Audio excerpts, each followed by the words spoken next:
Watch the Chicago way.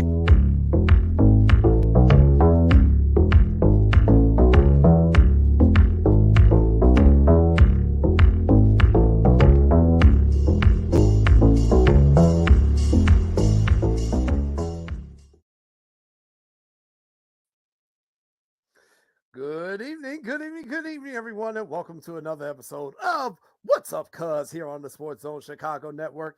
I am one of your hosts, Jason Palmer, and joining me as always is my cousin, the coach himself, Lance Assay Irvin. Cuz, how you doing, man? Good to see you. Man, I'm doing good, but I have a slight issue, cuz. Okay, slight issue. Other than that bright shining light behind you, but go ahead. You know that's all right though, cause it brings out my ebony hue, brings out my color. Ain't nothing wrong with that. What you need me to tone my light down, cuz? No, you're fine. You're fine. Go ahead. But why you wearing that Brooklyn hat like you know something about the Brooklyn Dodgers or something like that? and I forgot to get my Negro League hat. I'm gonna have to go grab it at the commercial flex. But I'm gonna let you have the limelight. Like why you wearing that hat? Because you always wear stuff for certain reasons, like Sarah Gordon jerseys and all that type stuff. Like the White Sox All-Star jersey, TA, all this and all that. But I think you felt slighted last week because I got you. I came out with my Gibson jersey on, and I stole the show. But that's all right though. Go ahead though. I'm gonna let you introduce and do all that other good stuff that you do. But what's the hat for?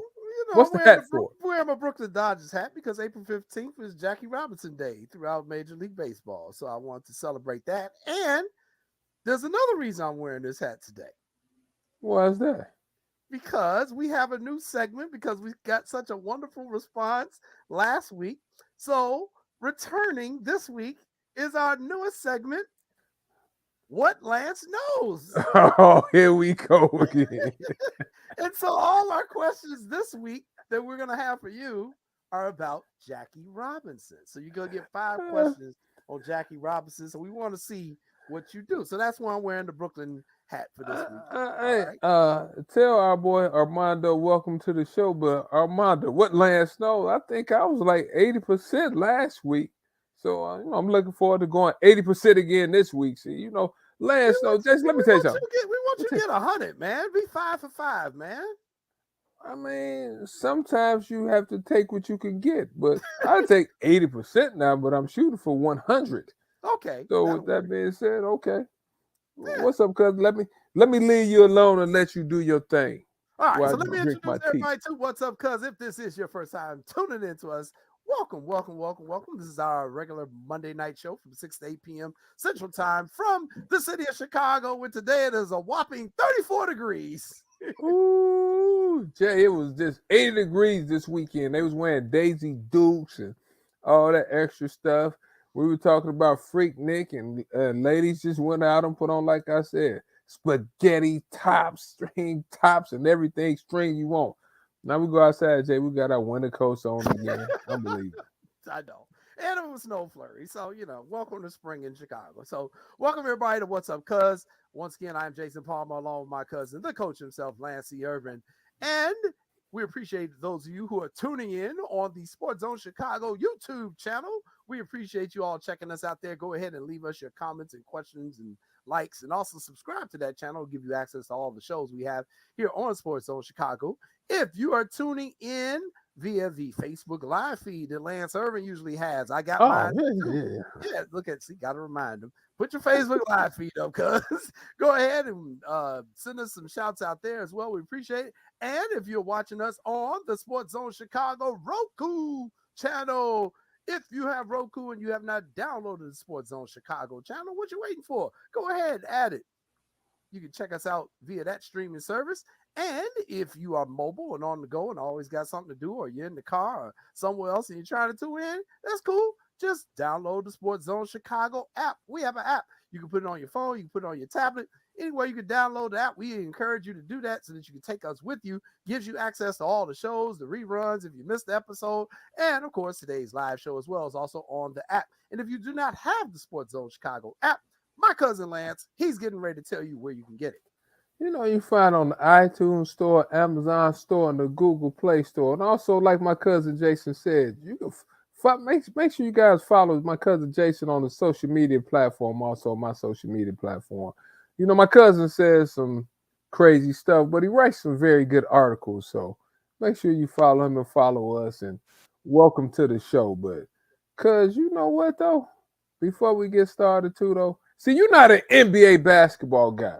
You're not NBC because you should have I'm came not. out here excited and enthused. You don't know what happened yesterday. All I the heard what home happened. teams lost, basically. No, you don't know what happened. Go ahead. I didn't I'll know leave you about that. alone. I thought you were I'll talking leave you about alone. what else would happen. I thought you were I'll talking leave you about. alone. Go I'm ahead. Go sorry. ahead. I thought you were I talking get about excited. E40.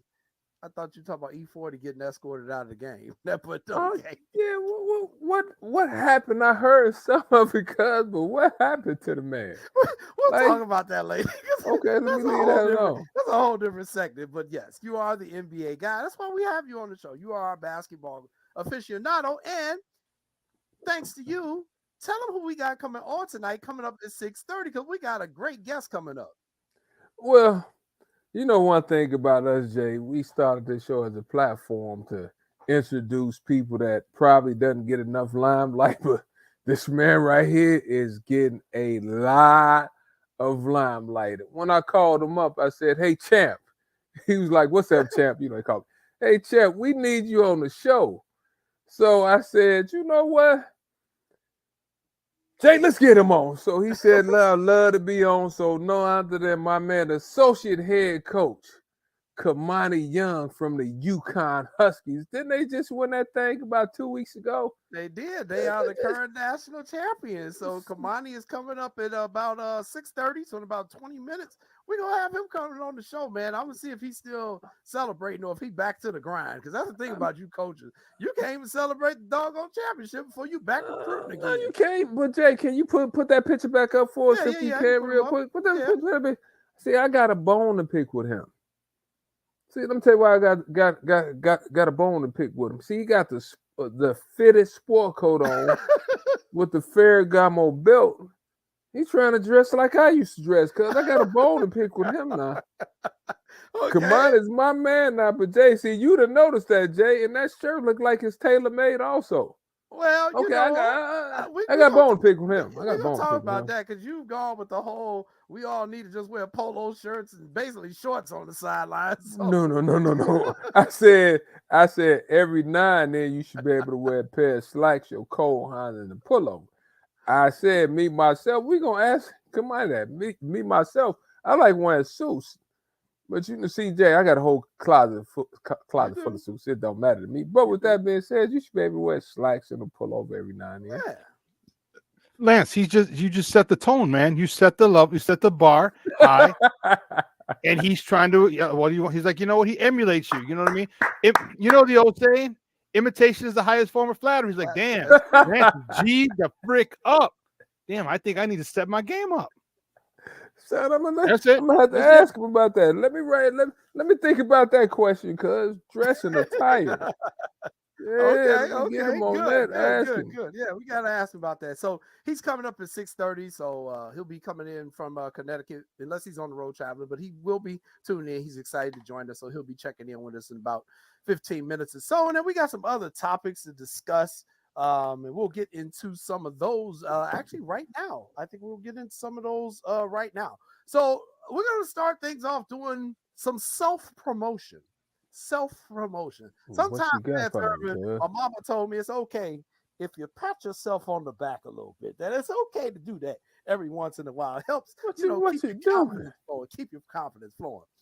Sports Zone Chicago, this wonderful network that we are hosting a draft party. We are hosting a draft party coming up in a couple weeks, and we cut the promos for them. You'll start hearing my voice on the Sports Zone Chicago shows as we're cutting the promos. But the Sports Zone Chicago Miller Lite Draft Party is going to be taking place coming up on the 27th of April at Output Lounge Sports Bar, located 1758 West Grand Avenue. And they've got some of the best wings in the city of Chicago. Sean will tell you they are the absolute best.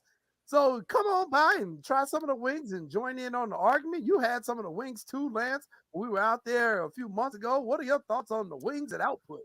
You know what? I'm a food critic, right? And you and Sean kept bragging about these wings. So I was like, they overhyping these wings. So I said, they're probably on a scale of 1 to 5. They probably be a 2.5. I wasn't, I'm like, whatever. Man, I bit into one of the wings. I was like, ooh, scrumptious. Ooh, scrumptious. Matter of fact, I ate 10 there, and I said, you know what? Let me get another 20 to go. Because I shared with the wife when I got home. But those wings are very good, Jay. So Yes, I'm they looking are. forward to going back there and enjoying myself. And I'm not going to talk about the cocktails because I really don't drink cocktails. But from what I hear, they put a decent amount of liquor in their cocktails. That's all I'm going to say right now. I was They drinking water. poured a little heavy. They poured a little heavy at Output, which is good. Because, there are so many places in Chicago where Whoa, you say it like it's a drink. bad thing. I You say it know. like it's a bad thing. Hold on, player. That almost sounds like a complaint. That almost sounds like a complaint, Jason. It's Yeah, a little heavy-handed with the drink. They give me too much damn liquor in my drink. More than a shot of alcohol. What the hell's wrong with them? It's not good for their business model. See, they didn't oversell. Now somebody said, but I maybe had a little taste when somebody switched my cup on me. I was like, ooh, this how I like. Yeah, that's how I like my cocktail. I was like, oh, my fault, wrong one. Bring me another one. Oh, yes. So we're gonna be at Output. We'll be there for the draft party. Currently, the Bears are drafted. Is it 8th, Sean? I got it right. It's 8th. Ninth. It's ninth. ninth. I'm sorry. Ninth. Right. So they are drafting 9th. So we're gonna be interested to see. And the thing about draft night is that things change quickly. So we'll see what happens on draft night. Will the Bears move down and get even more picks? Will they move up? Will somebody else get traded? You never know on draft night. So it's always a cool event. Make sure you are there. We will have most of the Sports Zone Chicago family is going to be there as well. So, everybody be sure to come by, check us out at Output. It's always a good outing. And, it's the NFL draft where, what's so interesting about the NFL draft night? It's the night where everybody has hope for their team. no matter how bad you were or how good you were. It's like we're all back even, like, okay, we can fix this thing. All we need to do is. So that's why I love the NFL draft. And the NFL has done a great job of promoting the draft night and making it kind of like its own sporting event in itself. So join us, everybody, at Output. We'll put the information up throughout the show. It'll be down on the screen scrolling, and we'll be putting up our brochure. And you just said something interesting, right? Everybody has hope on draft night, but for guys that cover sports like you and I, Sean, I kind of look to see, okay, what are the general managers, what are the front office doing? Like, how can they improve? But I listen to stuff they said and things they do, right? Your actions speak louder than your words. And for the Bears, we basically gutted our whole defensive unit. I don't know what you agree or not. So you gutted that out. Yeah. So now you traded your pick. You traded back. You didn't trade up. You traded down to get some more access. So I'm curious to see what are we going to do with our picks. So with that being said, I mean, I think we should go defensive line first, maybe, or linebacker per se first. I don't know what your thoughts are, and I'm not trying to change the subject all over the place, but I'm a Bears fan. See, I don't have a side piece team like you and Maya. Like, well, I don't do all that. I've said what I've said about the Bears, and that if I'm them, just me personally, I'm going to get me some offensive linemen or some defensive linemen. Whoever's the best available on the defensive line, the offensive line, because I believe if you're building a football team, you do it from the inside out. I think you got your quarterback.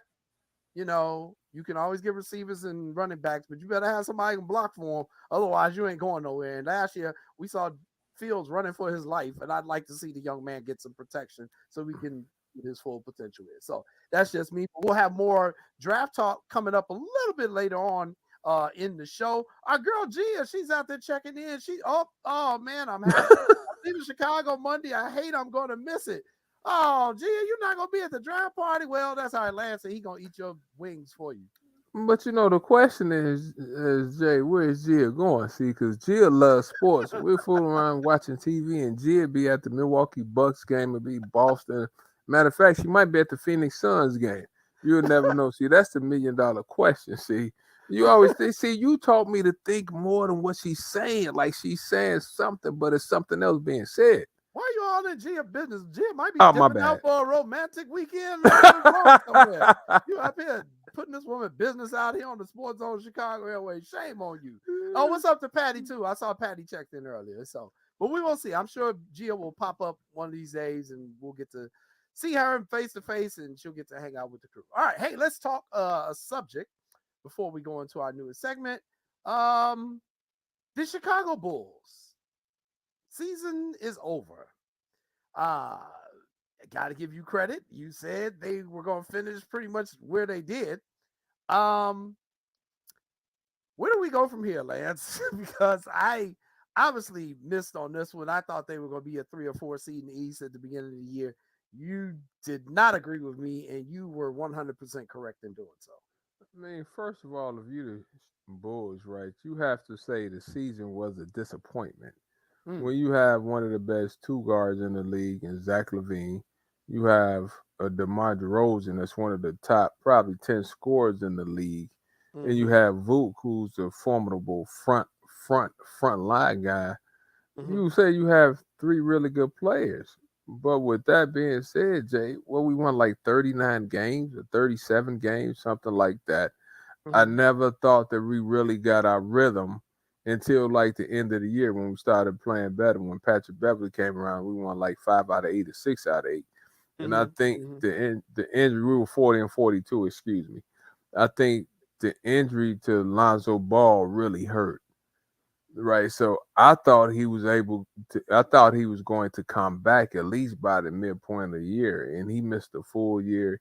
He missed the middle part of last year. So it's a tough situation for them. Where do we go from here? Man, I don't know. Is Patrick Beverly your point guard to start the season off next year? Are they going to extend Patrick Beverly? Is he going to be the point guard? I mean, I don't know. I'm just asking, Jay. He started, Jay. He started. So I don't know if is that going to breed long-term success? I'm just asking the question. I just said, is Patrick Beverly your point guard? I don't know. I like Patrick Beverly. Sound defense, get a spot off jump shot. I think he's a good leader. I'm saying I'm interested to see what they think. And I'm not sure. Do you think Lonzo Ball is coming back? What is this, done. Like his third knee surgery? I think his career is done. We've been said you think his career is done? I think his career is done. I was with Eugene McIntosh when he was on this show and he said it. He was like, his career might be over, Jason. Think about what Eugene said when he told us 2 years ago. He said they're not even talking about his injury. When I see him, he's still on crutches. He said, I don't think he's coming back this year. Now, that was last year. Yeah, before the season started this year, we had him on the show. We said, Gene, what's up with Lonzo? He said, I don't think that dude's going to play this year. He's like, he keep having setbacks. He said, honestly, I wouldn't be surprised if his career's over. That's what he said. And what happened? He didn't play all year this year.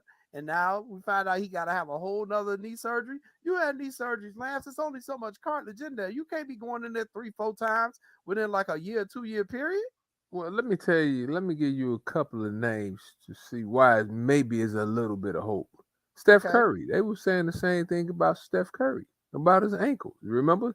Steph was supposed to semi be done. Wasn't going to be the type player that he turned out to be. Before people said his ankles. Well, Steph came back. Joel Embiid. So there is hope. There's hope. Now, I'm not saying that you're wrong, Jay. I'd never say that. So like I've been telling my brother Mike when I say stuff, it's a but. So he has an opportunity. I hope he comes back. But then, Jay, what are we doing with the Bulls front line? Like the front line, I never thought for the past couple of years, their front line hasn't been good enough, in my opinion. So they need to get front line help. They need to decide on Pat Beverly. They need to decide on where can they get somebody that has good leadership. Like I said, I think Patrick Beverly gave him leadership, but that's a question. And you said, is Pat Beverly the answer? questions I, we're gonna see, but the season was a disappointment. it was, and I want Pat Beverly on this team. I don't want people to think I'm saying I don't want him on the team. I definitely want him on the team. I Mm-hmm. just don't know if you go with him as your starting point guard. He brings a certain mentality, brings a certain toughness. He definitely leadership, but as the starting point guard, yeah, that's a tough sell on me. That's a tough sell on me. Armando agrees with me. He says, I believe Ball's career is over. And then I think Patrick Williams was coming off the bench. I think he had a pretty good year. You have Io over there. Sometimes Caruso starts over there. Is your bench good enough? Is your productivity off the bench good enough? Like the Lakers, when they started this year, I think most of them say their bench was crappy. Like their players weren't good enough. But now with the pickups that they had, their bench is pretty good now. So they have to decide, is their bench good enough and what else they need for them to become a better team. But interesting things for the Bulls. I mean, we need to get Kendall Gill on the show to see what he thinks about, the Bulls and what they need to do, because Kendall covered the Bulls. So, Yeah. Kendall don't mind mixing it up now. Kendall will tell you the truth. Well, He said, and go ahead. neither does Stacy. So and neither does Stacy. So we're gonna get these guys on now that it's off season. We want to bring them to our viewing audience. But I mean, they're seeing the same thing we see, and I feel sad for them because they got to sit there and watch some of the mess that was happening all year, and it was really awful. Some of the stuff I saw this year from the Chicago Bulls, very disappointing in this team. But we'll see what happens, what goes from here. They do have a first round pick this year. I can't really keep up because these people keep changing all they doggone pips. They picks. They keep. Oh, we're gonna trade this one. I think the Bulls do have a first round pick this year. Jason, for the amount of money they get paid, I don't feel bad for them. Them NBC Sports Chicago checks are nice and juicy. Sean, so those checks nice and juicy? Juicy. Ooh, I didn't know those checks was like that, though. Cue Notorious B.I.G. in the background. Juicy. Hey, juicy. They had every home game. So no, they're every game. That's 82 times a year. Oh yeah, they are juicy. Plus playoffs. Juicy. Plus playoffs. Well, Jay, you and Sean need to figure out a way to get us to be the B team. See, when Kendall and Big Will Purdue can't make it, we need to be the B team. Yeah, I ain't gonna disagree with that. Won't disagree with that. All right. Before we take our commercial break and we bring on our first guest, we're gonna go ahead and get into our newest segment. And folks, we have graphics coming next week for this new segment. Oh, here we go. You turned me into a superstar. I told Jay, I mean, I just show up. Anything you ask me, I'm ready for. Yeah. So we've got our new segment, and next week we're gonna have some fun graphics to go with it. But for now, we'll just go with the regular little small stuff. It is time for What Lance Knows. So for What Lance Knows, I will be asking my cousin a question, and he will give an answer. Now this week I made it. How can I say? I made it a little bit more streamlined for you. What does that mean? It's like a CPS test. It's multiple choice. so Hey, I gave you some multiple choice questions this week, and we will see how you can do. See, let me tell you where you got this thing twisted. I didn't go to Lynn Bloom from high school, and I didn't go to St. Rita. So I don't need multiple choice questions. I come at it straight. Now, maybe you, Sean, and Maya need multiple choice questions. Lance C. Irvin, I don't need it. Are you sure about that, Lance C. Irvin? I'm not going to chew my cabbage twice. But go ahead, though. Let me shut up. Come on.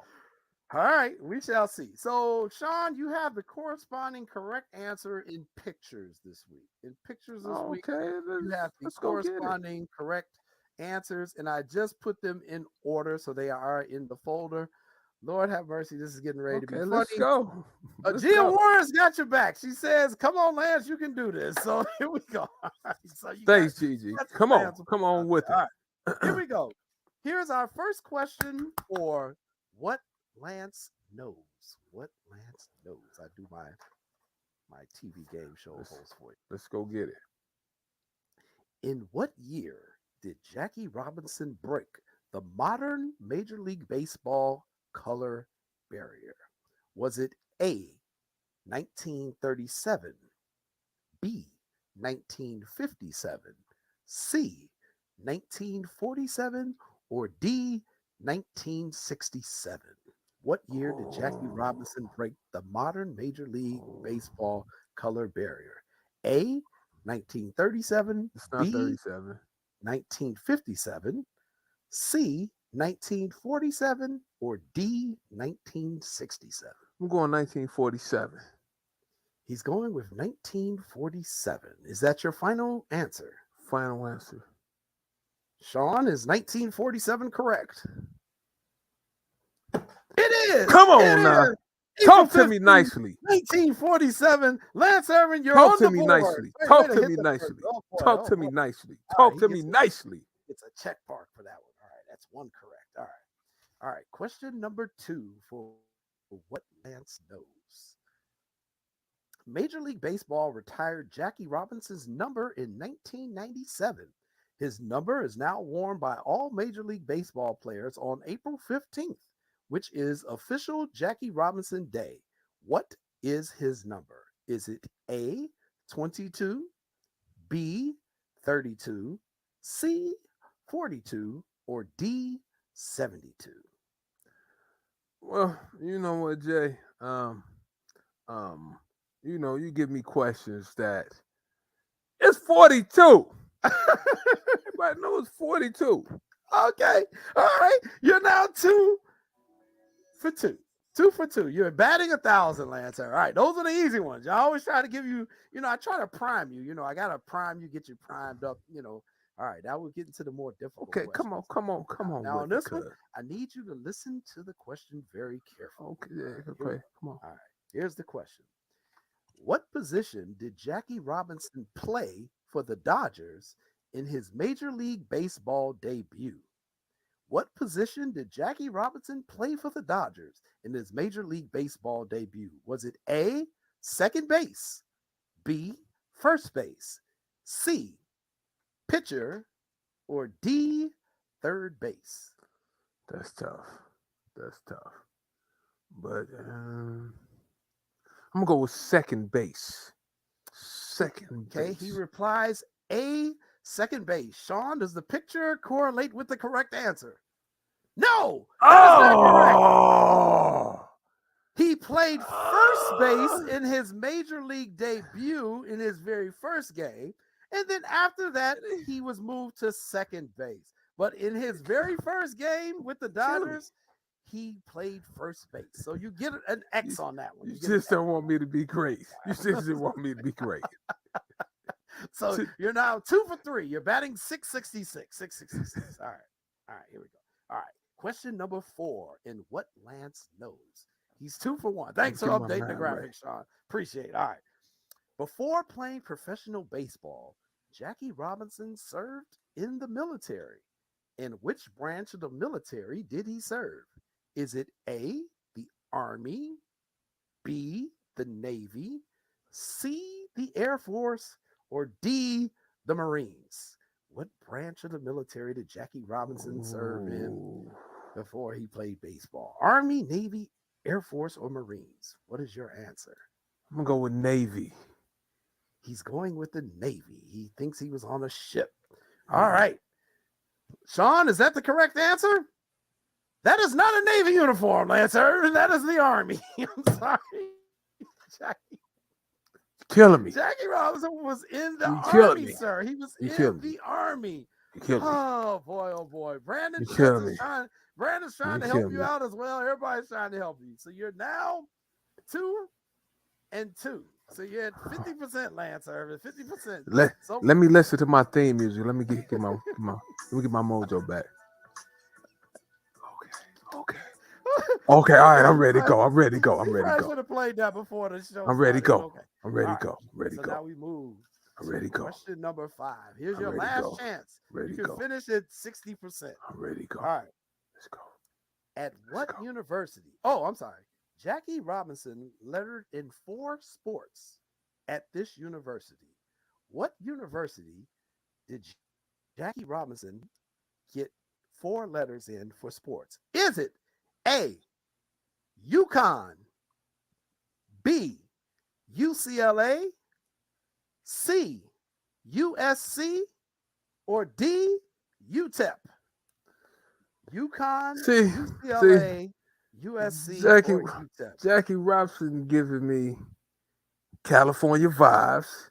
Okay. He probably let it in football, baseball, basketball, and Jackie seemed fast, so Jackie probably ran track. Yeah. Knowing Jackie Robinson, he's giving me UCLA vibes from my history report. He's giving me UCLA vibes. I'm going with Sean. I ain't going because when I was little, I read a Jackie Robinson book, and I remember, like you said, "Come on, talk to me nicely. Talk to me nicely." That's why I had to play my theme music, get my mind right. It is Talk to me UCLA. nicely. It is UCLA. That is correct. And I ought to give you some bonus points because you actually knew which were the 4 sports. Talk to me nicely. I read a Good book job. about Jackie when I was Ooh, younger. Talk to Lance me Irvin. nicely. All right. Good job, Lance Irvin. So you finished 3 for 5, which is 600. Not bad. Not bad. Let's see, if we're grading you in school, you probably got a D+. If we're grading you based on baseball, you're hitting 600, you're a Hall of Famer. So we'll grade you as a baseball Hall of Famer. We'll give you the 600 this time. But right? I should get some extra credit because I told you the sports that he played. So Okay, that's I'll give extra you credit. So we should curve it. We should curve it a little I'll bit. give you 65%. How about that? You could. This guy Now you right want to here. curve. Now you sound like me back in high school. This guy right Well, here. you know, This guy right here. This guy right here. pretty good See? job. So, okay, I will say Lance knows, for the most part, everything about Jackie Robinson. I actually had a really tough question in here, but I decided. Well, come on, shoot it. Shoot it to me. Let's see. Shoot it to me. Come on. I'm going to ask you this one before we Just the bonus bring Kamani question. on real quick. So the other question was, the bonus question was, before he went to the major leagues, Jackie Robinson played in the minor leagues in which Canadian city? Was it Toronto, Vancouver, Montreal, or Calgary? What is the minor league affiliate of the Brooklyn Dodgers back in 1947? Going Was with it Toronto, Calgary. Vancouver, Calgary, or Montreal? See, you were wrong. It was Montreal. I mean, you didn't say is that your final answer though. I just said you said. Now you're being technical. Now you're being a lawyer on me. No. We're gonna ask Kamani when he come out here. We're gonna ask him, did I say it was the final answer? I didn't say final answer. It's the final answer. Oh God. Oh Lord. Well, hey, guess what? He's here. He's back in the green room. It is time to bring him on. Why don't you introduce our first guest for tonight's show? You know what, Jay? We try to bring people over here that's A, that's good people, and B, that does really well at their craft. And I met Kamani years ago, man. I met him, Jay, when he was at the New Heights organization, right? And I was out there recruiting a guy by the name of Brandon Frazier. So Kamani and some of his friends was trying to help me. So then we were talking, we were talking. I did a little research. And I was like, you went to Texas, El Paso? He said, yes, I did. Then he asked me, said, you know Johnny Melvin, don't you? So I was like, Johnny Melvin? You're basically from Chicago too then, if you know Johnny Melvin and Carl Davis and everybody. But, man, I'm happy for this guy, Jay. When I called him, I said, hey, Champ. And I said, Champ, we need you on the show, Champ. And he's like, man, say less, let's do it. So, but I got a bone to pick with him when he comes out, but I'm so proud of him. He's an up-and-coming coach. He did a great job last year when he had to fill in and coach the team, and it's obvious that he did a great job this year. So let's bring my man out. Let's bring Kamani Young out here. Coach, how you doing? Welcome to What's Up, Cuz, man. How you doing? I'm doing great, man. I'm doing great. Lance, thank you for the wonderful introduction. You guys have me dying laughing back here. I had a good time on this show. I'm happy to be a part of it. I think I'm gonna fit right in. Hey, Champ, I got a bone to pick with you though. Hey, Jay, can you pull that picture back up, a Champ? Pull that picture up, a We can Champ. get the picture of him back up. Not a problem. Here we go. Champ, I got a bone to pick with you, Champ. What's So that, now, Champ? let me ask you a question. So is that a Taylor sport coat and a Taylor shirt? Because I see the Ferragamo belt now. And you look like see, they used to tell me when I first got into business, Jay, you can't outdress the head coach. Yeah, So yeah. so is that a Taylor sport coat, Champ? It is, Lance. I'm trying to bring him with me, man. I'm trying to bring him with me, man. My grandmother told me how you do one thing is how you do everything. You got to look the part before you play the part. So Say what you just said again. Like I tell yeah, kids all the time, come on. I said, look, you gotta look the part. If you no look the doubt, part and dream the part, then your dreams might come true. no Your doubt. grandmother gave you some great advice, but man, Yeah, thanks for being on the show. And I gotta ask you this. appreciate it. How does it feel? How did it feel when you saw the clock ticking down? Because Yeah. your game wasn't close. So probably about the 2 minute mark. I mean, when did it set in that y'all was the champs? Yeah, Lance, it's funny, man. We all grew up playing the game. We all been, from playing to coaching to being a fan to watching. You dream about that moment without ever thinking it's gonna come true. Mm-hmm. That's just what it is. You chasing it, and you living and dying with every game. And once we got there and started putting some games together, you get to the Elite Eight, you get to the Final Four, and just to just to be a part of that and have that feeling at the end was undescribable, man. I still can't believe it. I wake up and I just pinch myself like, you know what, I'm the national champion. So it's an awesome experience, man. Just trying to get back. Did you think at the start of the year, did you think y'all had all the pieces to win the national championship? Like, when did you start thinking, like, man, we might be pretty good this year? Yeah, it's funny. My girlfriend is in the background laughing because I didn't think so, Lance. I'm gonna be honest with you, man. I used to come home in the summer. Yeah, I just hope we can make the tournament. You know what I mean? I didn't see it, man. We had 4 new transfers. We were depending on young guys to fill some shoes they hadn't been in terms of, Jordan Hawkins and Andre Jackson playing roles that they hadn't played. We were depending on, Tristan Newton to step right in and fill a big void that was left by RJ Cole. Mm-hmm. Tyrese Martin had became a second round pick. He was playing in the NBA. We didn't have anybody that that had that experience stepping into those roles. And the summer was tough. We was really pushing it to the limit. And we didn't know what we had in Donovan Clingan. He was going against I like him. Adama Sanogo every day. And he was limping out of there every day, not knowing what he would bring, but we got off to a great start, hit some bumps in the road, and started clicking at the right time in terms of the end of the season. But in the stretch run, Kamani, like y'all beat some really good teams. You beat Miami, you beat Arkansas, you beat Gonzaga. I mean, y'all beat the who's who of college basketball. Yeah. Which team did you think could probably give y'all the toughest time leading up to the national championship game? Because when my cousin Jason he bought the brackets out, and I didn't really look all over. But when I looked, I said, you know what? I said, Jay, I think UConn could win it all. I thought Arkansas probably, I said, if it's going to be a stumbling block, it'll probably be Arkansas. Was it anybody there you was like, whoo, that's a bad matchup? Yeah, I'll tell you this, Lance, and you're a coach. We had lost in the first round in back-to-back years. So we didn't go into this tournament with a ton of confidence. We went into this tournament feeling like, hey, you know what? We got to get over the hump of the first round. If we can get to the second weekend, that's an improvement for us. Mm-hmm. And St. Mary's was a tough challenge. They had the size, they had the shooting. They were good defensively. Like they that was no pushover. You watch them on film, and they handled Gonzaga early in the season. So we really took it game by game.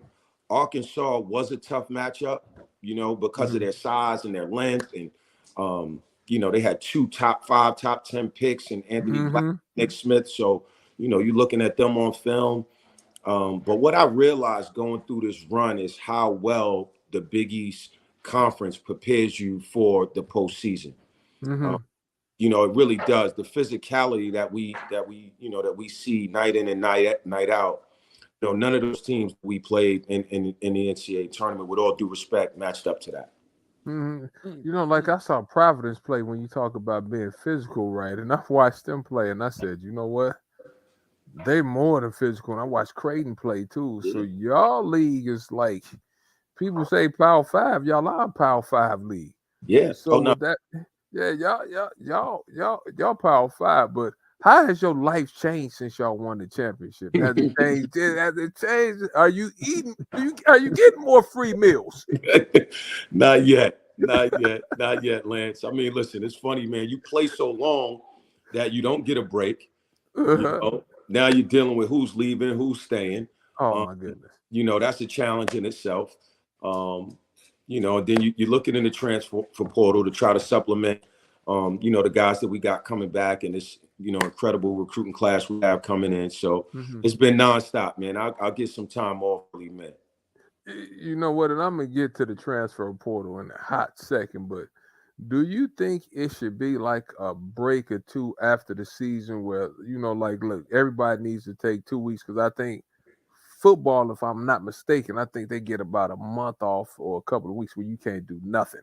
Do you think it should be a break like that? Because like you said, basketball is the only sport that plays 2 semesters.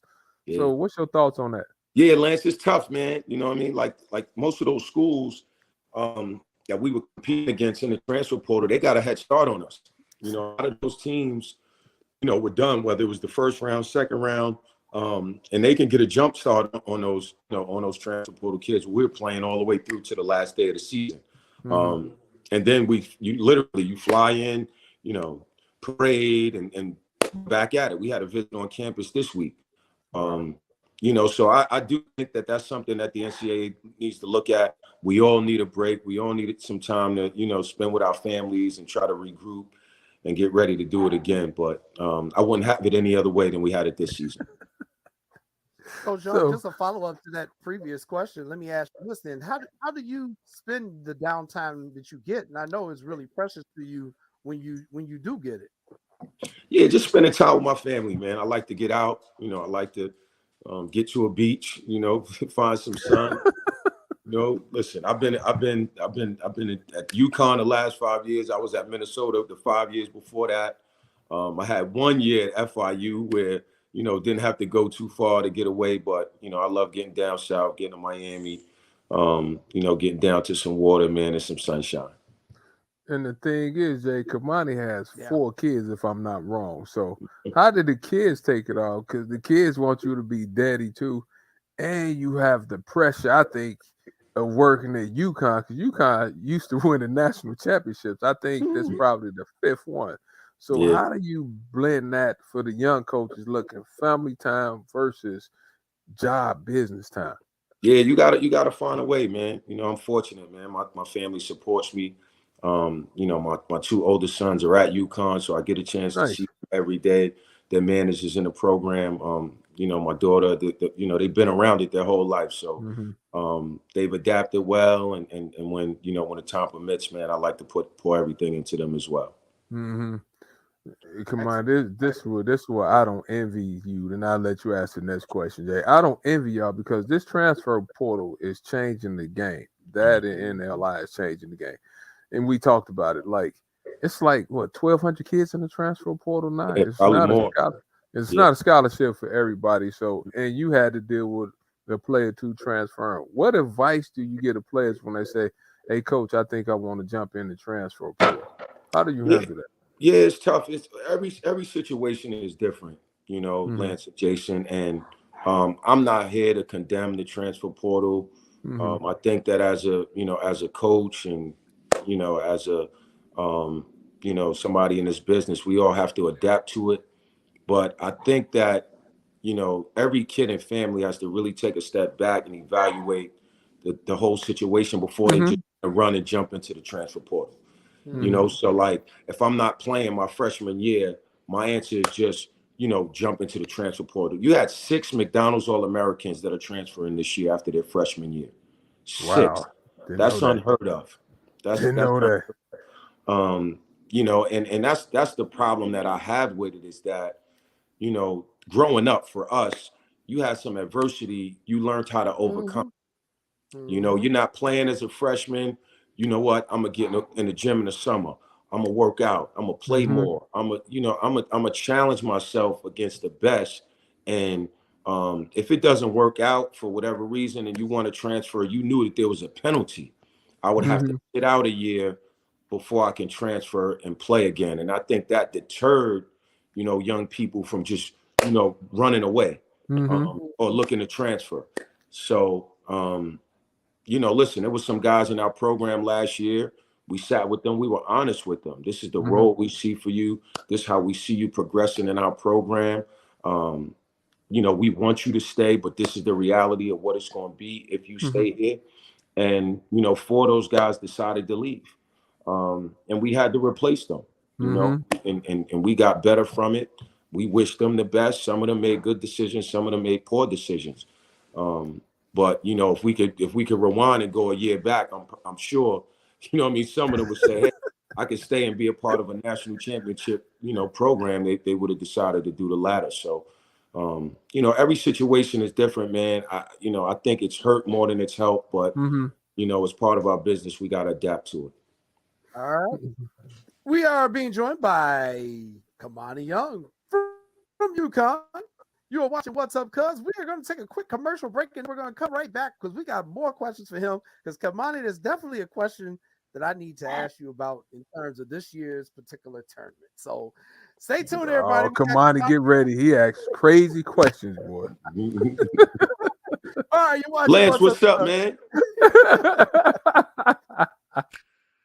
What's up, guys? It's your boy, the Superback, Sean Sierra, and I want to let you know that Sports Zone Chicago is hitting the streets. Come hang out with your favorite Sports Zone Chicago personality at our live broadcast at the Sports Zone Chicago Draft Party on Thursday, April 27th at Output Lounge, located at 1758 West Grand Avenue at 6 o'clock. Join us for the best wings in the city, a live show, and an all-around great night because you know how we get down. So don't meet us there, beat us there. And we'll see you Thursday, April 27th for the Sports Zone Chicago Draft Party at Output Lounge, located at 1758 West Grand Avenue in Chicago.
Welcome back to What's Up, Cuz. Ladies and gentlemen, my name is Jason Palmer, along with my cousin, the coach himself, Lance Irvin, and we are being joined by UConn Associate Head Coach Kamani Young. Coach Young, I got to ask you, even though you're coaching, you can't hear me?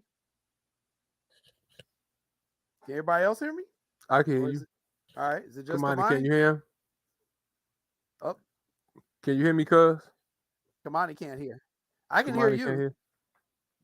Yeah, Kamani can't hear. Maybe something on his end. So we'll have to check and see. It might be something on Kamani's end because we can all hear each other. So it may be something on his end. We'll give him a little bit of time to check his connection there and see. These things happen during live television. Not a problem at all. Very interesting, the transfer portal thing, because Lance, one of the things I was really laughing about was Angel Reese, especially after winning the national championship and then after the incident with Caitlin Clark. her Instagram followers went through the roof, and they said now Angel Reese is probably gonna make almost $1 million as a college player, which is more than she would ever make as a WNBA player.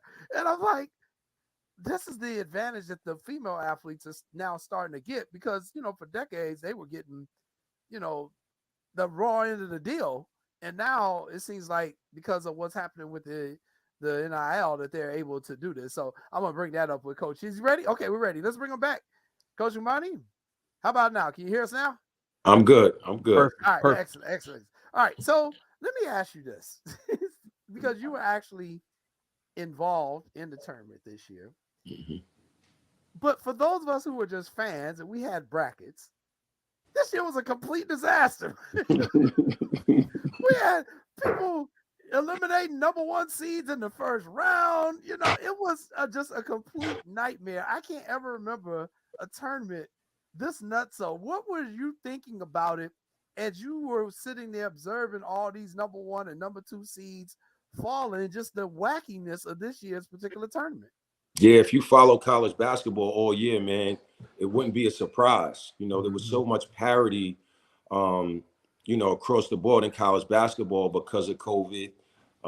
You had guys with the extra year, a lot of older teams, the transfer portal, all those things kind of factor in. It was so many moving parts. It weren't just your traditional programs anymore, so you add all those things together and you had upsets galore, and you're right. It turned out to be a wacky tournament, but luckily we figured out a way and ended up on top. Right. And, and I think, it really did something for college basketball. I think it got more people interested because everyone was watching to see, oh my God, who's going to lose next, to see who's going to continue to make the run. At UConn. Now, I've never been to Connecticut, never been to Stores, Connecticut. It's on my list. But what is your convincing recruiting speech to get guys to come to Stores, Connecticut? Because I can guarantee you, most of the guys you probably recruiting are like, where? Yeah. The history and tradition, man. The kids may not know, but the families know, their coaches know, their moms and dads know if they basketball families. When I first got the job, I was excited. I get to come back home. I'm from 2 hours away, born and raised in New York City. And when you walk around this place is it's a museum of the who's in college basketball and even the NBA. You look up on that wall, you see the 14 lottery picks, you see the 15, 16 All-Americans, you see all the players of the years and all the championships. This place gives you chills if you love college basketball. So it's not an easy sell once we get them here, man. You could come be the next Ray Allen. You could come be the next Kemba Walker, the next Rip Hamilton, Emeka Okafor, James Bouknight, Jordan Hawkins going into the NBA this year, potential lottery picks. So, once you get here, man, you're right. It's in the middle of nowhere now. But, we use that as an advantage as well. Karan Butler. Khalid Alameen. You know what I mean? So it's just like, come out here, stay focused, get away from all the distractions, work hard, reach your goals. You'll be in and out of here. And then I guess my other question is that, it's not just the men's team that has success with Gino and what he's done with his program and just the amount of women Olympians that you have on the women's side and WNBA first round picks as well. My question is, how do the two programs feed off of one another? Yeah. Good question. Yeah, we have a great relationship with them. Gino is great. He actually traveled with us to the Final Four. When we have recruits in town, we bring them over to meet him, his staff, watch practice, vice versa. He's got to go on campus. Their parents and the families come over and spend time with us. We got a great working relationship with them. We piggyback off of their success just as they do ours. It's a special place that's been able to have kind of history and tradition on both sides of college basketball the way that we have. Unprecedented, man. I'll tell you what else is unprecedented. So you're from New York, Kamani, right? Mm-hmm. Man, how the hell you end up in Texas El Paso now? You got to break that down, Yo, Lance, Because I hear on the grapevine you had game too. So talk to me, because New York guards don't get out of New York. First like of that. all, Lance, what year is this? I want to make sure we pass the NCAA statute of limitation before I tell you, how I ended up down there. Give us the short version. Give us the short version without this. I'll tell you what, Lance. I was a pretty good player in high school, but I was under recruited. I went to LIU Brooklyn my freshman year. I had a solid freshman year. And decided that I wanted to transfer up. I knew that I could play at a high level. And I visited a few places. I visited Rhode Island. I visited the University of Houston. I visited, Texas, El Paso. And, just when I went down there and I saw all that tradition, Coach Don Haskins, Tim Hardaway, Tiny Archibald, all the great players that have played there, Johnny Melvin, Carl Davis, Ralph Davis, all the guys that I played with. Prince Stewart, Marlon Maxey, Prince Stewart, Marlon Maxey, all those guys, and Eddie Rivera, and the year that I visited there, they had just come off a Sweet 16 run where they beat Kansas. Every year there was always talk about what Coach did in 1996 and in 1966, pushing the game forward, being the first Division I school to start 5 Black players. I wanted to be a part of that history. I wanted to be part of that tradition. And it was easy. It was an easy sell for me. I went down there, the best 4 years of my life. I created friendships and relationships that got me on this Zoom call right now. When I was in college, we went to Chicago every summer, played in the Pro-Am up there, got to know so many good guys, so many good people. So it was awesome to be a part of, and part of the reason why I'm still coaching today. Carl Davis, you CD, Antoine Gillespie. Those my guys. How was it to play for the Bear? Because I went to Colorado State, and I'm older than you, but they had, when I was playing, they had Antonio Davis. Yeah. They had Greg Foster that was playing point. And they always had players, but man, I used to watch the Bear, and the Bear go off from time to time. So how was it to play for Don Haskins? It was awesome, man. It was awesome. I mean, he reminded me all the other coaches that I had growing up. Growing up in the playgrounds in New York City. My AAU coach, my mentor, was a father figure to me. He was just like Coach Haskins. My high school coach was just like Coach Haskins. I was drawn to that more than discouraged by it. He was real with you. He was honest. He was supportive, and he was hard on us, and that's what we needed. Those were the kind of coaches that produce men. So I try to, all good players want discipline. We want discipline. We want instruction. We want, direction. If you're a good player that's striving to be a great player, you want that. So, my 4 years playing for him, couldn't have been better. See, Jay, that sounds like a head coach. Let me ask you this. So last year, I can't remember what happened to Danny Hurley, right? So they say, Kamani, you have to coach the team. So did you get a little nervous, or were you like, yeah, I'm ready for this? Because you did an excellent job coaching the team. Now, I just wanted to tell you that. I don't know if I called you up, but I was proud of you. So talk to us about that situation when he said, nah, it's your turn. You got to step up and coach it. Yeah, Lance, it was definitely, I would have felt better if, going into the game, I knew I had to coach. If like the day before, the coach is sick or the coach is out, whatever the case may be, you have a lead up to the game, and you can, process what your game plan is going to be, how you're going to handle yourself, and be prepared. I was begging him not to get kicked out of the game. I was begging him not to get kicked out. If you watch the game, I'm sitting there like please, you're going to get kicked out of this game. And, but Lance, just like anything else, man, once it happened, obviously there was some nerves there, but once I kind of settled into the game, it just became another game that I was trying to win. I think that's where my experience as a grassroots coach helped me so much. I've coached in so many games and so many, so many different situations and environments, I just tried to put myself back in one of those places and coach to win.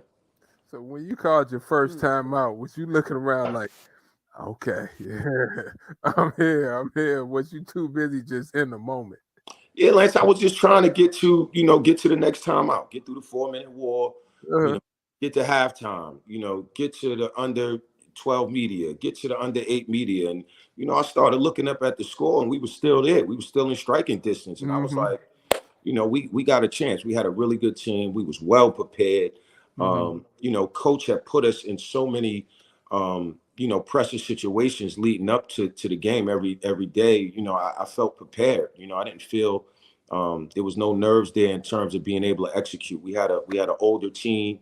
We knew what was at stake that game. It was a big game for us to win in terms of taking the next step in our program building. So, we went out there and got it done. Did you think that situation made you a better assistant coach this year, having the opportunity to slide over season coach? Yeah, absolutely. I said it to him right after the game. Like, I get it. I see why they pay you all the money. There's so many things that's going on in the course of a game that you got to be ready for. I think experience is the best teacher. So going through that gave me a lot of confidence as an assistant, as an associate head coach. So, it was definitely something that I remember and cherish and try to reflect back on in different situations moving forward. I got to ask you this question. Let me ask you this. Go ahead. Oh, hold on, Lance. Let me go get ahead, this in there real quick. You got to go ahead. Let me ask you this. In terms of recruiting and parents, because we get a lot of parents that watch our show, and they always ask, well, how can I get my kids seen? How can I get this? But I like to flip the question around a little bit. What can parents do that can screw up their kid getting recruited by a big time program? Because I think they need to know that too. Yeah, that's a tough one, man. The game has become so much of a business. Like, we're recruiting the parents too. We recruiting the families too. Like, what type of kid and family you bringing into your locker room? It's important, man. Like, it's just, we spend too much time together, and it's already hard enough. The games are hard, the practices are hard, the travel, everything that goes into, being a big time program. You don't want to add another layer of a crazy parent on top of that.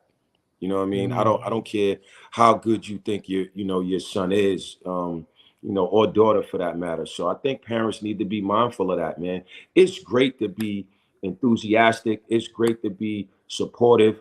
But I think at every level, you got to let go a little bit more. And once you get to college, I think it's time to really let go. It's time to support your kid, support the coaches, be a fan, because they're dealing with a lot, man. They're failing in real time.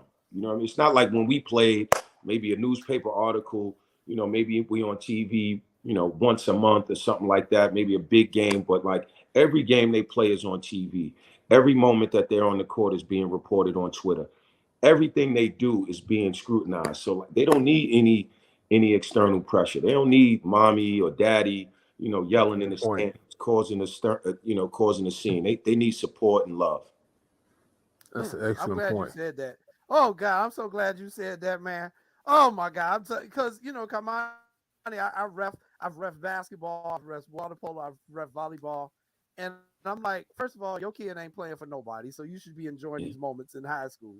Number two, even when I get the elite kids, if I get sometimes their parents are acting out, I've heard the high school coaches tell these parents, they're college coaches here, and they're watching you just as much as they're watching your child. And I think the parents understand that. So I'm glad we had somebody who come on the show and said that as well. And I'm gonna flip the question the other way. What can parents do to support their kids? Because these kids are dealing with a lot, especially those who went through COVID. Mental health is now something we're more focused on as a society. Thank God we're finally going to that. What type of support does a college parent need to give a Division I athlete, regardless of the sport they're in? Just be their parent. Just be their parent. I think if you have a Division I athlete, you've put enough people around them to help them with basketball. Whether it's a high school coach, an AAU coach, a mentor. You know, a lot of these guys have agents now, you know, with NIL. You know, put them in the hands of people you trust that know basketball and understand the business, hopefully, because they've been, you know, they've walked this walk before. And just support them as a parent, you know, support the coaches that you put, you know, that you've entrusted, you know, your kid's career with. Like that. I think that's the best thing. If there's questions and things that you need to talk to the staff about, myself, whoever, you know, head coach, feel free, you know, but putting that kind of pressure on your kid does not help. See, that's a great point. You know, I got to ask you this question. Now, my cousin and I, we argue a lot, as you can tell. He think coaches should wear suits every game. Suits every game. You know, some coaches wear sweatsuits and they wearing khaki or slacks, whatever. Mm-hmm. What does Kamani Young prefer wearing? How do you think the dress code should be? Yeah, I think we should wear suits, man. I think we should wear suits. Oh. I think we should. And I'm going to tell you why, Lance. And Lance, you'll appreciate this as a longtime assistant. My thinking was, in order for us to be considered for opportunities, head coaching opportunities, we still have to show our professionalism. The head coach, he has his head coaching position. He's already, you know, he's gotten to that point. I think for assistants, it's important for us to still look professional. It's a professional business. We're in professional positions. I like to be professional. I also feel like, you know, when we're in suits, we have the command of our teams better. Mm-hmm. Our teams understand that we're still in a professional environment. We still got to conduct ourselves a certain way. Because if you remember, when it was COVID, because there was no stands, because we were all in sweatsuits, we were all trying to generate a certain level of energy and enthusiasm on our own. You know, and our games started turning into AAU games. You know what I mean? Like, you know, we hooting and hollering, you know, and we throwing the 3 sign up, and we started doing that. We started doing that as coaches. Right. You know what I'm saying? Like, because we knew that we had to generate that enthusiasm. So, you know, once we got fans back in the stands, I said, Coach, we got to go back to suits. We got to start, you know, we got to button up, man, and go back to looking the part. See, because I told Jason, I said, nah, me, Kamani, I said, I like wearing suits because I grew up watching my father. My father worked at Xerox every morning. He got up wearing suits. So I enjoy wearing suits. And I told people, I said, I couldn't wear sweatsuits over there. And I don't mind slacks and a pullover, but I have to have on a pair of cold hands. That's just me. Mm-hmm. So I said, it's a happy medium, but that's why I fool with you, because your explanation is spot on. You said something I didn't know about. And I do agree, especially for African-American male that's trying to get a head coaching job. I know this. They like people that's hiring head coaches want to see what their head coach will look like. In that picture that we showed to you, you showing them what you look like is being the head coach. So I think they're more apt to say, you know what? Let's go hire a Kamani Young. Let's go hire Nick Irvin, something like that. Yeah, So at least get us in the room. Exactly, because at least get us in the room. It's hard enough getting jobs, and hopefully I want you to be the next one to get one. So the job front, but are you a New York Knicks fan? I am, man. Born and raised, man. Hey, man, y'all did a great job getting that closer. How you feel about the Knicks? Can the Knicks win the series, Kamani? Because Jason's Bulls suck. The Bulls just sucked around here. But go ahead. I'm not going to go off on the tangent. I think we can, man. We got, you know, when I growing up a Knicks fan, all the good teams we had, I felt reflected the city. They all reflected what New York was all about: the toughness, the grittiness, you know, the ups and downs, the hustle. You know, and I think that's what this teams look like, man. You know, we got a superstar and you know, a really high level player in Jalen Brunson and Julius Randle, young up and coming, you know, big time player in RJ Barrett. We got some good pieces to put them, you know, that we got put around them. You know, Thibodeau's got them playing defense, or as much defense as you're going to get out of players in the NBA. You know, and they're doing some different things on offense. He's involved as an offensive coach. So I'm excited, man. We got that garden rocking again. You know, we got the Garden rocking again, so I'm excited, man. You know what? Our producer wants to come on and ask you a question. So see, when you had the champs on, they want to come on and ask you a question. Come on, Let's go. Sean, you come out. You can come out and ask him questions. That's the Superback. That's the Coach. producer of the show, Kamani. Coach, go. how we doing, man? How we doing, man? I'm doing great. How you doing? Wonderful. So I got two questions for you. First, what part of New York did you grow up in? Where you born in? I grew up in Queens. I grew up in Left Rack City. All right, my roommate from college was from Kew Gardens. He spent a lot of time in Hollis. Yeah. I know Kew Gardens. He went to St. Francis Prep. So The St. Francis Prep. One of my good friends, Chris Hall, Howie Dotton, both of them went to St. Francis Prep. Okay. Tim Leary, that was the coach there for a long time. Okay. And then how high are your aspirations? You looking to get your own team to your own school, I would imagine. And is it power, initially the first gig you can get, you want a mid-major, you want a Power 5, where do you want to start? Well, again, where do you want to start and how high do you want to get to? Yeah, ultimately I do want to be a head coach, and I haven't put any limitations on myself where I need to start or where I need to finish. I just want to keep working, keep moving this program forward and earn the next opportunity. I think that's the natural progression. You're always looking for the next challenge. I love what I'm doing. I got a great job and a great program. Just got the nets down. So what could be better than that? But ultimately, I do want to be a head coach. So we'll see when that opportunity comes. Yeah, well, good luck, man. I wish you the best, and hopefully we'll see you in the big dance in a couple of years. One day, for sure. Then I'm gonna be back in Chicago begging Lance and his family for players.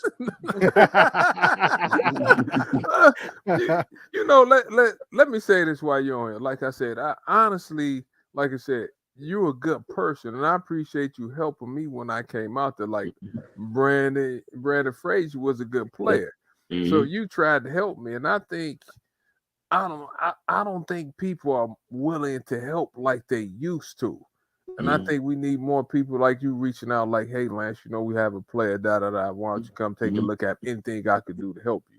So I appreciate you doing that. Like I said, he was a really good player. So, anything you need in Chicago, I got you. Now, if my cousin Jason calls you trying to get a ticket to the game, he tried to set you up earlier when he was like, oh, I haven't been to Stores, Connecticut. He's trying to set you up for a ticket. Tell him no. No. Don't give him a ticket because you can't get rid of him. If you give him a ticket, you won't be able to get rid of him. But anything you need, give me a call. See, because you and Jason on the same page about stuff. So I'm gonna ask you this last question. I'm gonna leave you alone. If you answer this question wrong, then I'm through with you. Come on, I'm not gonna answer your phone call. This another one of our arguments. The throwback uniforms, the different variations of the uniforms with the teams. Do you think, they had these City Life uniforms? I don't know how many sets of uniforms UConn has, but how do you feel about the different variations of uniforms? Should they just be standard or should you have the different variations? Nah, we got to have some variations, man. We got to have some variations, Lance. The game, it's a business now. You know what I mean? So it's marketing, it's fan engagement. We got to have it. Like, we keep a running tally of our record in certain uniforms. We keep a running tally. Yeah, they got wins and loss records. I'll come to coach. Hey, coach, we want to wear the black jersey. Nope, we lost to Xavier last time we wore them. We ain't winning them. We ain't wearing those. Coach, let's wear the throwbacks. All right, we won last year. Let's wear those. So I think it's cool. It's a cool thing for the players. It's a cool thing for the fans, especially throwback jerseys where you paying homage to the history of your program. So it's been great for us. Love it. All right. I love it. Man, we appreciate you having you on, and definitely. Man, thanks for having me, man. This was fun. Man, I appreciate it. I'm gonna call you. I'll see you in a couple of weeks, and I talked to Nick about that too. So Nick's supposed to be calling you off. Yeah, I'll see him in Atlanta for sure. They getting it done. Great job, JC. We got the next head coach. I got one last question for him though. Go ahead. I got one last question for you. All right. Now, this is probably the most important question. And may I remind you, Coach Kamani, this show is from Chicago. All right. Which one of these photos is your favorite photo from the rivalry Bulls-Knicks series? Is it John Starks dunking on Horace Grant and Michael Jordan? Or is it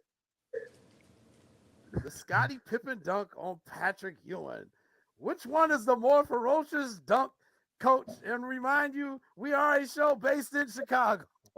Here are your choices. Well, you based in Chicago, but I'm in the confines of my own home, so I'm going with the John Starks photo.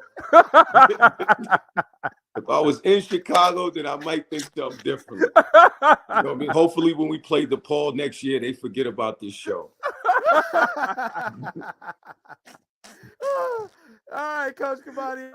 Yeah, we appreciate it because, man, the Bulls-Knicks rivalries from the 90s are still, I mean, that stuff was just legendary, man. This series was legendary. So, big time. Man, thank you Big so time. much for joining us, man. We really enjoyed Nah, it. man, I And appreciate good luck it, to man. you. Thanks for having me. All right, good luck to you. Coach Kamani Young of UConn, everybody. Thank you. All right, we are going to take another commercial break, and then Lance and I, we're going to come back, and we got some more topics we got to chop up. We got to talk about our White Sox. Oh, Lord. We got to talk a little bit of hockey. The Blackhawks season is over. We're going to see what's going on with them. And we got to talk about one of your former players, Lance Irvin. One of your former players made some big news today. So I'm sure you're aware of it. Yeah. So you're watching What's Up, Cuz, everybody. We'll be back in a few minutes. Stay tuned. What's up, guys? It's your boy, the Superback, Sean Sierra, and I want to let you know that Sports Zone Chicago is hitting the streets. Come hang out with your favorite Sports Zone Chicago personality at our live broadcast at the Sports Zone Chicago Draft Party on Thursday, April 27th at Output Lounge, located at 1758 West Grand Avenue at 6 o'clock. Join us for the best wings in the city, a live show, and an all-around great night because you know how we get down. So don't meet us there, beat us there. And we'll see you Thursday, April 27th for the Sports Zone Chicago Draft Party at Output Lounge, located at 1758 West Grand Avenue in Chicago.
Welcome back, everybody, to What's Up, Cuz. I'm your host, Jason Palmer, along with my cousin, the coach himself, Lance Irvin. We were just joined by UConn Associate Head Coach Kamani Young. Congratulations to Coach Young, a national champion, man. Just a beautiful thing. And thank you so much, Lance, for getting him on the show to come in and talk to us. You know what, Jay? It's always enjoyable to have some good people on there to tell their history and tell their story. And one thing he touched about was how much time you have to spend in your craft, Jay. Like how many hours I don't think people understand how much time you spend away from your family. Like how many hours you have to put in, right? I tell people all the time.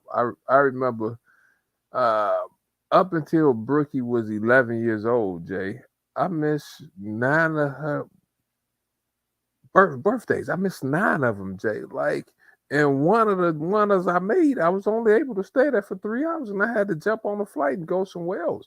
So it's time consuming. It's rewarding. But with that being said, I think they do need to get a little break for a couple of weeks and stuff now, because, like you said, mental health is real, and sometimes they need a break. But man, it was great having them on. I'm proud of them, but you tried to set them up also when you showed those dunk pictures. I was like, ooh, I wonder what he gonna say, because that one Scottie Pippen dunking on Pat Ewing was nasty. And if you from New York, ooh, you say Pat Ewing got that, I wouldn't have touched that with a 10-foot pole. Yeah, they were both some awesome dunks, man. Just great series rivalries from the 90s, man, with the Knicks and Bulls series. And I think, one of these days we're gonna get your daughter on the show. We're gonna get Brookie on the show because I do think you bring up an important point. And we've talked about a lot of the mental health in terms of the athletes, but we don't talk about the mental health of coaches. We really don't. Like all the focus right now is on the players, and I guess this is just part of the progression as the society becomes more aware of mental health, um, and how important it is to take care of your mental health. So we're focusing right now on the players, but the coaches, man, I don't know how I don't know how your divorce rate amongst coaches isn't even higher than what it is. And I look at what you and Paul have, 20 years, 25. Is it 25? 20, Y'all ain't 26. yet, right? 26. 26, yeah, you passed 25. I mean, that's a lot to ask your spouse to deal with when you're not there for that kid's birthday party and the other spouse got to stay behind and listen to all them damn questions. Where's my daddy? Why mommy ain't here for the birthday party? The spouses alone deserve an award. God bless their souls, Jay, because they put up with a lot. I mean, we're gone 90% of the time. You hear people in the stands talking crazy when the team doesn't play well. I mean, it's a lot. It's a stressful situation. And sometimes we come home, we're not necessarily happy. So we're frustrated and don't want to talk half the time. And you, man, Jay, you getting home at all time of the night and stuff like that. But that's why they said you have to pray about it and make sure you marry the right spouse. Because I know with Paula, she was a rock, Jay. Because some of the stuff I was going through from time to time, I was like, dang, coming in at 3, 4 in the morning, getting back up at 7. She was taking Bricky to school. I'm missing birthdays. I'm missing special occasions. But with that being said, I found a way to make it work. But I've seen a lot of coaches, Jay, when we talk about mental health, I should write a book on some of the stuff I seen, Jay. I'm like, ooh, that's tough. But it could be, people only see the highs of it, but there's some lows too. Now, everybody is not winning a national championship, right?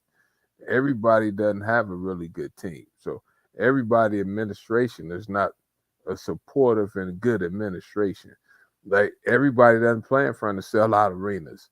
So, you have to take the good and the bad, but you have to love it. And I think most of us love it. I wouldn't trade them for nothing. So with that being said, it's tough. But like you said, have mental health. And you know what, Jay, we need to do? Yeah, we need to get some spouses on. We're gonna get some spouses. Yeah, we gonna that's a great idea, Jay. I wish we would have thought about that for women's women's. That's all right. We can do it anytime. Yeah, we get spouse on. Do it anytime of the year, man. I'm sure the spouses would love to come on our show. Mm-hmm. Yeah, because I think they go through a lot. It's a lot they go through. I remember when we had my friend Trina Peel, softball coach. I remember we had Trina on, and Trina's husband is a college softball umpire. So she's a college coach for softball. He's an umpire. In the season, I don't know how they ever see each other because coming in and out. Games, they got a kid. I don't know how they do it. That's tough. But we shall see. Yeah, that's a good show idea. We'll have to do that. We know enough people who are happily married and their spouse will come on and tell us stories. We get that on. But I'm definitely concerned about a lot of these coaches. We hear every once in a while the alcohol abuse is taking place among some of these coaches, and that leads them to make terrible decisions in their personal life. And these are the people who you're expecting to lead your young adult child. So I definitely think that's something we should explore. What's up? Because we don't shy away from any topic. So I think that'll be a good topic. But hey, I got one more basketball tidbit for you before we talk baseball. And the big news of the day regarding your former player. I got the information in a tweet shortly before we came on the show. But your former player, Adam Miller, also known as Ace Wolf, is transferring to Arizona State University to be with your little brother, his high school coach, Nick Irvin. And this is now Adam's third school, as we were just talking earlier about everybody transferring. Wolf is going out to be a Sun Devil with your little brother, Nick. Your thoughts? You know, that's first of all, I'm happy for Nick and I'm happy for Adam too, right? Because they made a great pair in high school at Morgan Park, right? So hopefully they can bring that same energy and that same effort, and they can make each other better at Arizona State. But you know, anytime you Nick and you get a chance to get a player like Adam Miller, I mean, the sky's the limit. And like you said, this is Adam's third time, so you want to make sure you get this one right, because after this, there's no other, right? So with that being said, Adam's a really good player too. He can shoot it. So, you know, we had to work on the dribbling a little bit. Not saying he can't dribble, but we shore that up. He has potential to make money. But I think him and Nick could make good music together like they did in high school. So shout out for that combination. I'm happy for Adam and I'm happy for Nick. Matter of fact, we should have had Nicholas. Nicholas hadn't been on the show all year. So, you know, we need to get Nicholas on the show in the future. Well, you know, he's a big time associate. Yeah, he big time. Now. You know, he ain't got ball no time now. Mm-hmm. No, he ain't got no time. But yeah, I did see that, and Adam did put it in his tweet. He did put it in his tweet when he announced, like, this is the last time I'm doing this. I'm not going to the portal no more. I thought he was trying to break Charlie Moore's record for a minute. Man, plus Jay, you in Tempe, Arizona too? You just came from Tempe. I was in Tempe. How nice is Phoenix? How nice is Tempe? I love Phoenix. I love Tempe, man. I love the Arizona State campus. I told Nick, I was like, thank God I didn't come here as an undergrad. I would have been graduating 10 years later. Jay, I didn't know their campus was that nice. I didn't know it was that spread out. I just thought it was a couple of blocks. That thing is like on steroids around there. It's nice. Man, they campus so nice. I'd have been looking like Sean Sierra back in the 90s and San Andre on spring break. That'd have been me in Arizona State. Had I've been out there. I'd have been just like Sean Sierra back in the day. I would have never graduated. They got swimming pools on top of the dorms, man. They got pool parties like damn near every day. I'm like, when do these people go to class? That's the sign of the times, right? If you have to keep up with the Joneses and everybody has nice stuff, most of the quote major universities have nice stuff. Like they say, Alabama stuff is so nice, Jay, just in terms of football and stuff like that. But you know, the Power Five and the money they're bringing in from the NCAA tournament, from the football playoffs and stuff like that, that money affords you nice dorms. That money affords you nice classroom buildings and stuff. I tell people all the time when people say, sports, these coaches making too much money. Well, the school is making a lot of money on athletics. Ain't nobody saying that. Have you heard the president complain about how much money they getting? No. From the tournament and the football play? They not giving it back. Like, Jay, if I'm correct, I think every school in the Big Ten last year got like 52 million. 52 million, Jay. Something crazy. I mean, come on. Yeah. Come on. And we're not talking about the season. They get you a lot of swimming pools. They get you a lot of swimming pools. That's 52 million from the tournaments and all the TV deals, all that extra stuff. I mean, come on, Jay, stop it. Yeah. Stop playing with me. All right. Let's talk some baseball. Hey, don't forget the TV deal that Kevin Warren just worked out with the Big Ten. All right, the school's going to be getting 100 million, almost 100 million, except between 70 and 100 million a year. And we're not talking about why do you think USC and UCLA is like, I love the Midwest. I love Chicago, Indianapolis, St. Louis. Why do you think they jump ship? Yeah, $70 to $100 million a year. And that's not counting the ticket sales, the parking lot prices. Nope. Not included at all. Apparel. Yeah. I mean, think about that. Think about that now. That's why, Jay, that's another mental health. That's a lot of stress coming with them jobs now because you're making a lot of money. But you know what, though? I got to say this, too, though, because, you know, and my wife is, you know, she's put this in my head, too, now. And she make a good point. And everybody know my wife graduated from Texas A&M. But here's the thing. She says, you're right. They are making $100 million. So why the hell is the tuition $70,000 a year?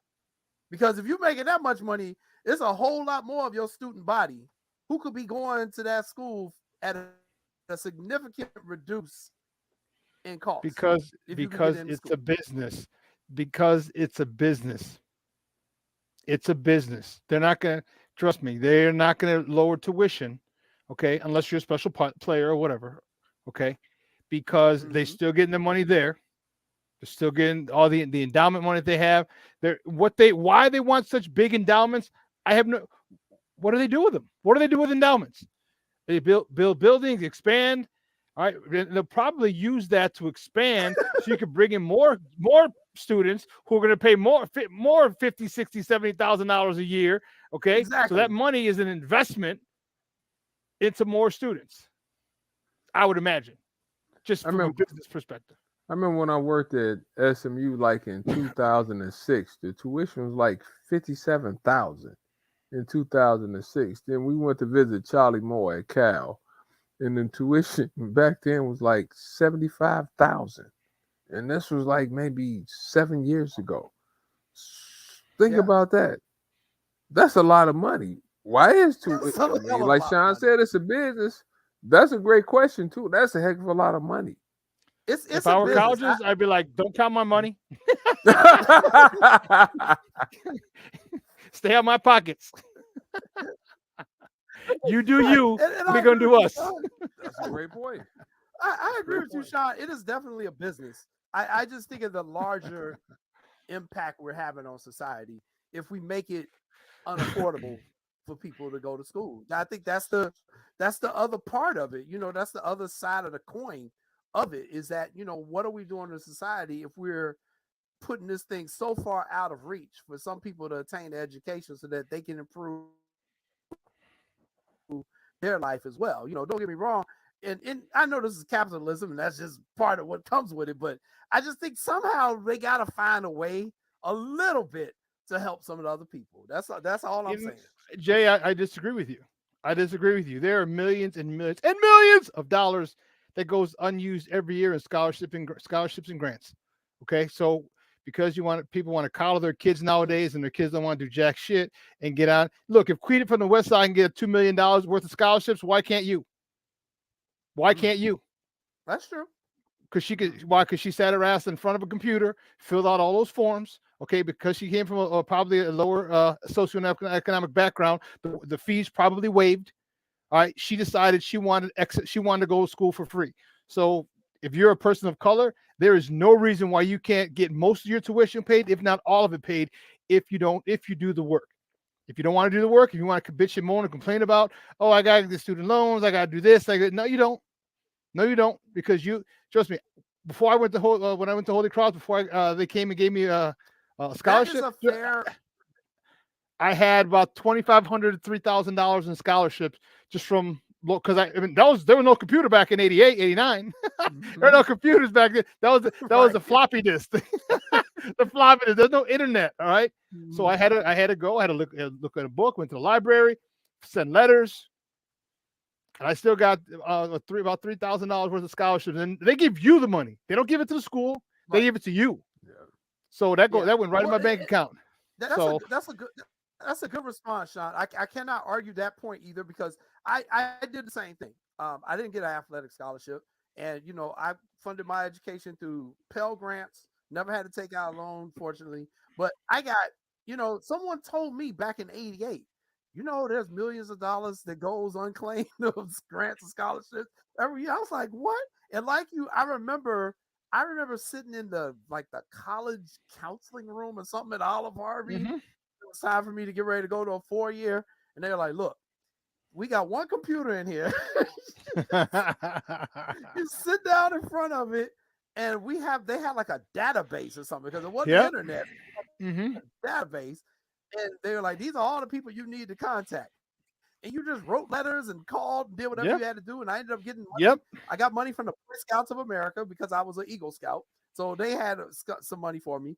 I got money from the Lutheran Church of America because my mother was Lutheran.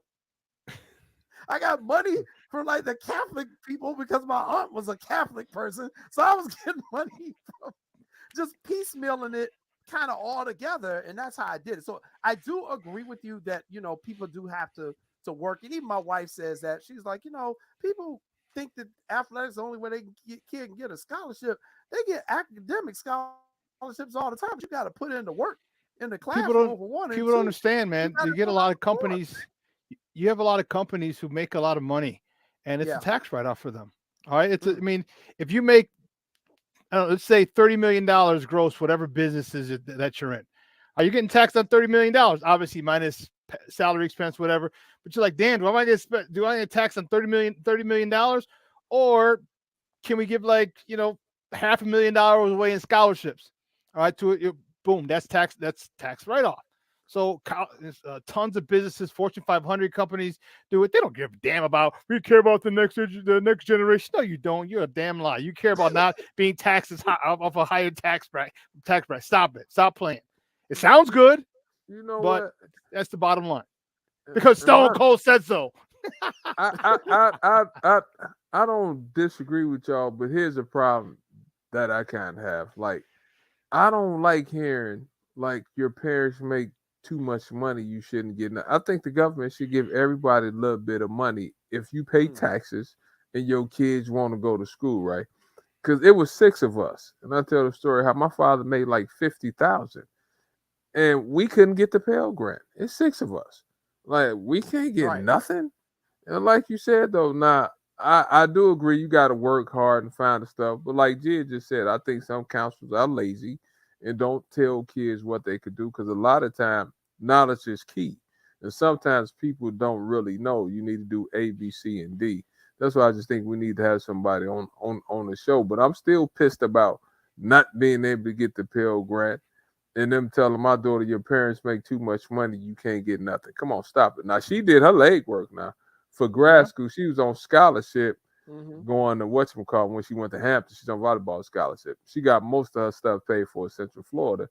And the other one, she did leg work. Let me go this. Let me look at this scholarship. Let me look at that, so she get more money and stuff like that.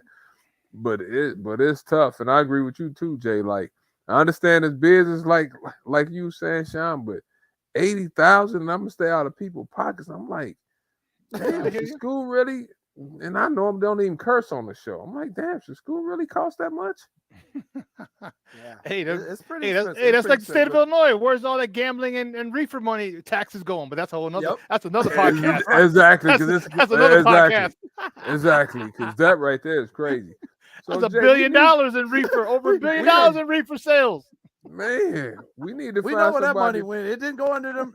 It didn't go into fixing them potholes. I tell you that. Exactly. And where's the lottery money going?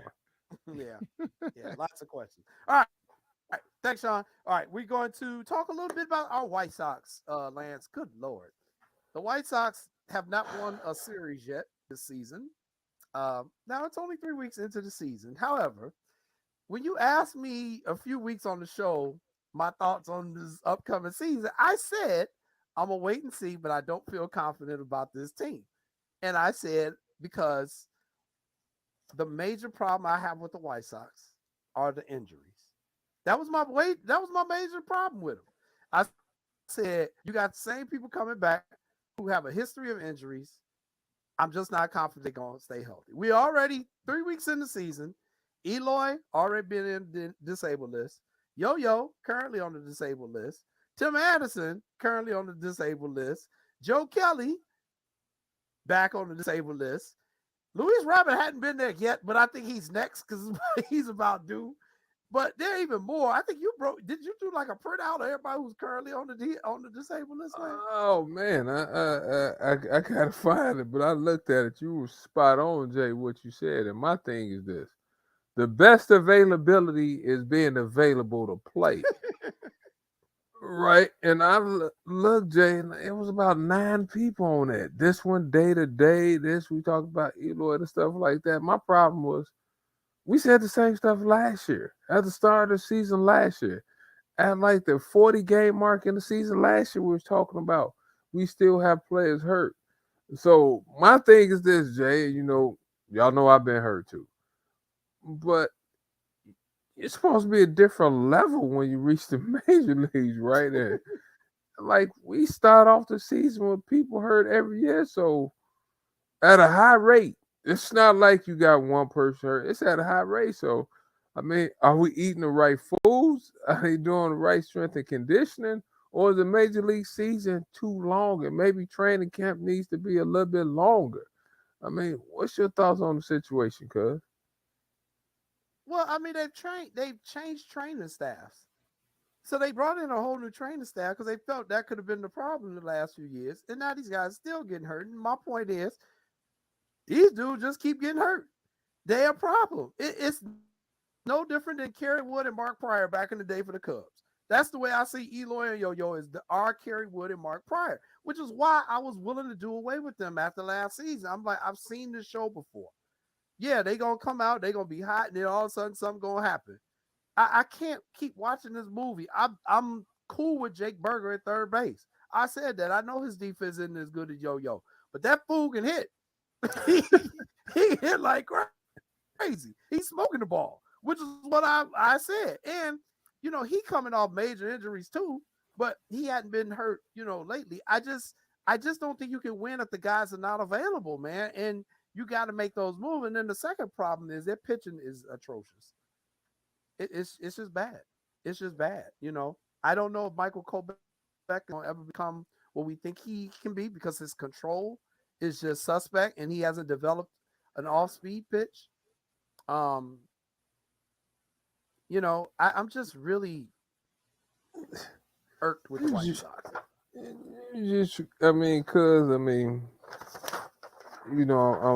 I'm looking at this.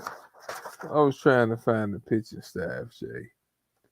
And I was gonna ask you this. Is it the cold weather? Like, is your body better in a warm climate? Is it just cold in Chicago where, guys' bodies just not as tough playing in the cold? I mean, I don't know, but with that being said, because it's just bad. It's bad, and until you're able to consistently put a unit on the field, and no matter what sport you play, football, basketball, baseball, then you're going to struggle. Because and I know, it's a difference between a starter most of the time and a bag up. And that's how it is in most sports. It's a difference between Anthony Davis and a bag up. It's the difference between Zach Levine. It's the difference between Dylan Cease and the difference between somebody coming in for them. So I don't know, but you said they just changed the training staff. I didn't even know that it was traded. So, Jay, do you think they're playing too many games? Baseball players? Yes. I've gone back and forth with this. I would love to see them move it to a 150-game season, but as Sean just said on our previous conversation, it's a business. The fools ain't about to give up no damn money. Hell, they just added extra games in the NFL season. That's the most physical sport humanly possible. We know they shouldn't be playing 17 football games, but, they going to do what they going to do because the money is too big. So, do I think they're playing too many games? Yeah. Because you're doing 162 games plus another 30 games in spring training, even though, don't get me wrong, you're not playing a full game during spring training. But then you get to the playoffs, then you're going to have the playoffs. Yes, they're playing too many games, but they're not going to cut that down because that would make too much sense. So the other argument, though, the other side of that coin, Lance, is that, today's athletes have the most technology advanced medical philosophies and equipment ever known the history of mankind. So some of this is on the athlete too, man. You got to get your body ready for that grind. And I just think a lot of them not willing to do that, especially once they get their paper. And I think that may be one of the problems with this White Sox team is that once everybody got their money, they kind of mailed it in. I think Rick Hahn, he did something that was really business friendly for the White Sox and signing a lot of these guys to long-term deals, which was paying up a whole lot of money. But I don't know. Do they still have the heart? Do they still have the effort? I don't know. I got a lot of questions about this team, and I will say it now, and I know people are saying it's early in the season, but I've felt like this ever since last year. I just don't like the chemistry makeup of this team. I think they should actually blow it up and rebuild the rebuild. And I know that is really hard for a lot of White Sox fans to hear, but I think you got to rebuild the rebuild and get started now, because you can still get something for Eloy, you can still get something for Yo-Yo, but you got to get different type of players and different type of chemistry. I think the White Sox had their window. I think Jerry Ryan So what screwed you it up saying? We when he made wasted them years bring in with Tony Tony La La Russa. Russa. Yes. I'll just beat you to the punch. So you saying we wasted our years with Tony La Russa? Yes, I think those 2 years with Tony La Russa really put them back. It really put them back. It changed the mojo. It changed the whole chemistry of the team. And you can see it. Like they haven't gotten that confidence back. That and then that when they got to the playoffs that year with Tony and Houston whooped our ass in the first round. I think Did they? Yeah, I think that was like when Ronda Rousey finally got knocked out one time. After that, she was like, woo, I think I'm gonna retire and go to something a little bit less dangerous. I just think they got their bell run from that Houston series, and they ain't never recovered from that either. So I think you can't win with these guys. They're talented players, which is why I think you trade them and start building your next team for the future. And you better start with pitching, because Michael Kopech, I'm not confident he's going to see the development. I just would not. I mean, Jay, do you like any of them? Bummer, Cease, Kopech? A bummer. Oh, I can't believe you brought his name up. My cousin Lisa's watching that right now. She probably, I know Lance didn't tell Jay's a bummer. Maya gonna come jump on the show. She hear you say that again. Not I like Cease. I think Cease been pitching well. I watched him. What was the last week? I think Jay, he pitched an excellent game. We just didn't hit. What you say? Okay. We just didn't hit that day. Yeah, Cease can pitch. No doubt. They got a pitcher, but I think Clevenger's been okay, for what you got for him. But it's just I think Lance Lynn he's probably really a 4, and you got him pitching as a number 2. They need a left-handed starter. I've been saying that for a while. I don't know why they didn't address that issue. And the bullpen has just been god awful. I feel sorry for the manager. Every time he brings somebody in, they just as bad as dude he just left in. So the man, his hands are tied. But Jay, I've been talking about the pitching for 2.5 years. Yeah. It's the first thing we talk about every year. Jay, the pitching, but it's always a but, Jay. Then we always talk about the hitting. I used to say last year, oh man, we got a good hitting team. We got all this power. And you was looking at me like, power? We was swinging for the fence all the time, missing, striking out. At some point in time, I think it was a year ago, we damn near, let me stop doing that. We led the league in strikeouts almost. We was swinging for the fence. But sometimes, Jay, from a coaching standpoint, you only have a short window. And sometimes your window would pass you by. Because everyone is not sitting back just wanting to be marginal. It's people that like making their money and is trying to make more money. See, because if I'm making 18 million, I'm trying to go get 30 million. That's just me. If I'm a manager, Jay, I'm trying to get, instead of 2 years, I'm trying to get a 5-year extension. So you need your players to show up, and you need to hit it just right. Like UConn hit it just right. But I'm starting to agree with you. Maybe the window is closed. Yeah. So it's a really hard pill to have to accept. Yeah. But it's just I just don't see it, man. I just don't see it with this team, man. And I love Tim Anderson. I love Tim. I love Luis Robert. But man, I want the team to win. It don't matter how much I love individual players. If they ain't winning no championships, or they ain't winning the division when it ain't a COVID year, I mean, they ain't doing nothing. We need the team to perform, and I just don't think they have the right chemistry. I do like the manager. I think he's a good guy. I think he knows what he's doing. But I think, as Ozzie Guillen Jr. comes on and says all the time, this is not a third manager with the same group of players. You didn't like Ricky Renteria, and I agree with that decision. Nobody liked Tony La Russa, and now you're on your third manager. So if you can't do it with this third manager, it ain't the manager. No, and as a manager, Jay, like you can only do so much if your players are not performing and maybe they're not good enough. And you're in a situation where these days they not letting you sit around for 5 years, Jay. No sport, excuse me, no team Mm-hmm. is letting you sit around for 5 years losing. They will get you out of there Mm-hmm. first before they get the players out of there. And sometimes you don't even have a fighting chance. Like, what is he supposed to do with half his team hurt? Half the team hurt. Is that his fault? Is that his fault? But when your record No, is getting beaten up because it's once not. again your players not available to play, your record is getting beaten up. They're not gonna come back and say the players. Well, they might say a little bit. Well, they had a lot of injuries. They're gonna look at your wins loss record. They're not gonna say if players missed 50 games because of injuries. They're gonna put an asterisk by there and they're gonna say, okay, let's bring another manager in. So that's a tough situation. So Mm-hmm. I'm starting to look like you. You starting to convince me maybe they do need to blow it up. And you know what? And this is another reason why I'm getting upset too. Because I'm tired of hearing from Sean Merritt and Nick talk about the Cubs. I don't want to hear their mouths talking about your team's supposed to be so good and all this and all that. I don't want Jay. I don't want to hear that.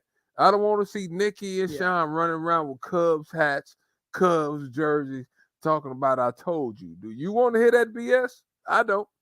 I don't want to hear it. I don't want to hear it. But they got every right to say it because it's true, and I can't deny it. I can't deny it at all. So And what you can I and say? shout out to our boy Julian Green. I like going to a Cubs game, so we need to Yep, we need to reach out to Julian and go watch a Cubs game. we do. We do. We do. We definitely need to do that. Okay. Last topic as we're getting a little bit late in the show here.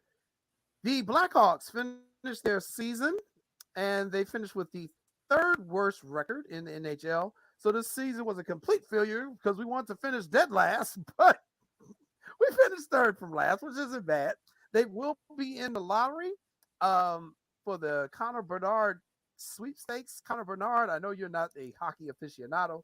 He is Not at all. basically That's your. the dude who was Is he going the to next be the Gretzky? next wave. Is he the next Gretzky? Yes. He's the next Gretzky. Yes. Yes. So He is the yeah, next Gretzky. So shout out to our guy Jonathan Taves though. Yes. I just hate when you at the end of your career because he had some great shit. I think he won what was it, 3 Stanley Cups, Jay? Yes, he did. So a shout out. And you want a guy like that to go out on a winning note. So shout out to Taves. He had a great career with the Blackhawks. But Jay, like you're betting that you get the number one pick. Can they and will they get the number one pick? I don't know, Jay, but I knew we were having a bad year when I looked online and like you told me. I didn't believe it, but you told me I could get a ticket for as low as $3. So when I looked online and saw a $3 ticket, I said, oh hell.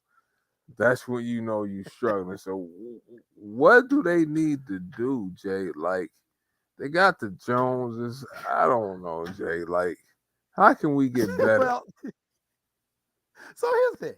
So he's already put. Here's why I like Kyle Davidson so far. He's doing what nobody wants to do. Everybody want a big fat turkey, but nobody wants to ring the turkey neck. So he came out, What you mean by that? Because he was like, "We're not re-signing Jonathan Taves."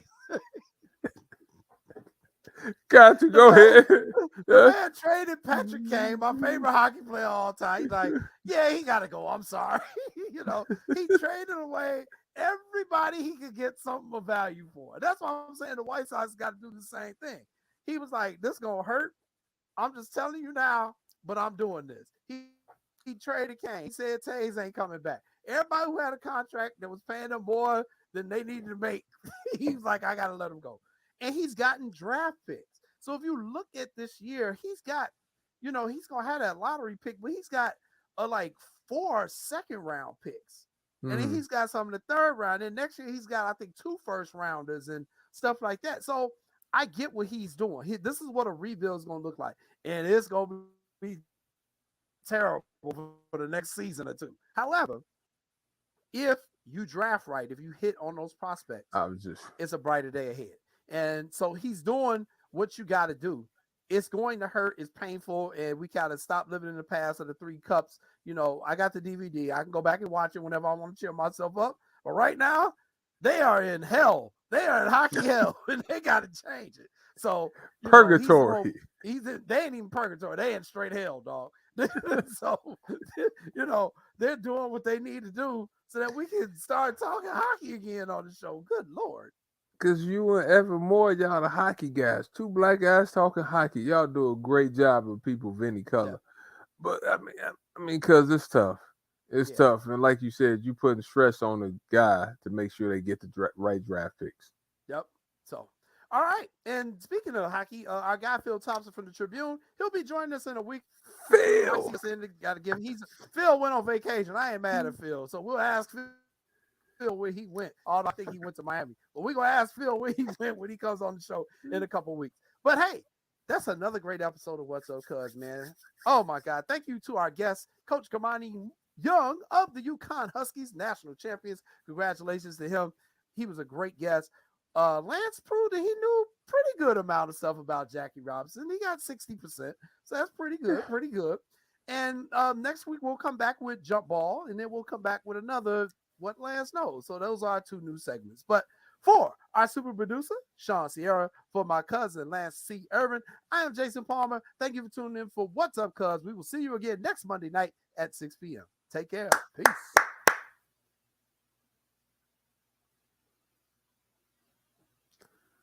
Make sure you have my thing.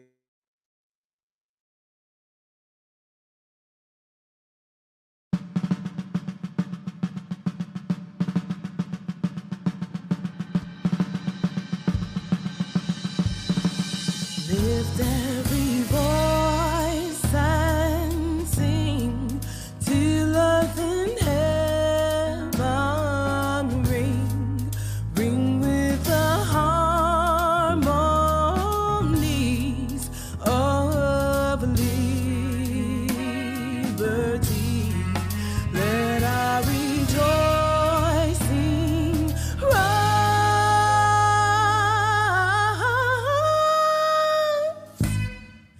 high as the listening skies. Let it resound loud as the rolling sea. Sing a song full of the faith that the dark past has taught us. Sing a song full of the hope that the present has brought.